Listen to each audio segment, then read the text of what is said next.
the corrupt country that lies and kidnaps people to throw them into war. Yes, that Ukraine is the priority, meaning they will take your money if you are a member of a Western nation, and they will funnel it into a corrupt war, and people will continue to die. But hey, NATO is super cool these days. Even they have influencers to lie to us, tell us that NATO is only a defensive organization. Check out this super dope dude who dropped this video on NATO's Twitter page.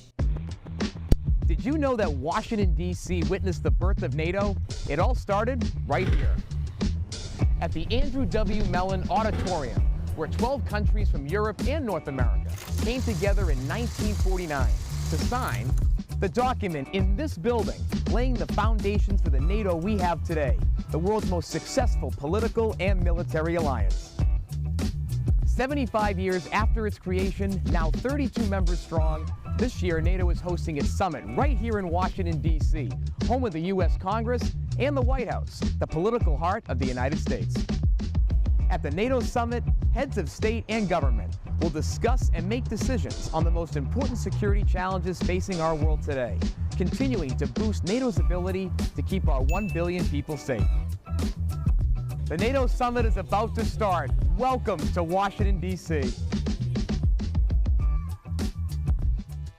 You guys, isn't that so super dope and rad? That was so and funky. hip? And NATO funky was so fresh. NATO is so cool with all their social media presence. It's really cool. It's so exciting if you don't bring up the fact that NATO's first major defensive move was to bomb the shit out of Yugoslavia, including many civilian targets. They struck a media center, civilian hospitals, and bridges, including one that was bombed as a civilian train passed over it. Remember that? That was super cool and hip too.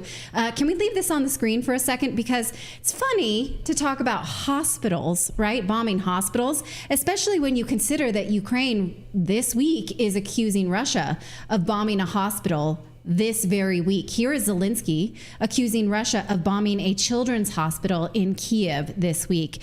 And then, so what they're saying now is 37 people were killed, many of whom were children, 170 injured, including 13 children. They're saying that this was Russia's brutal missile strike.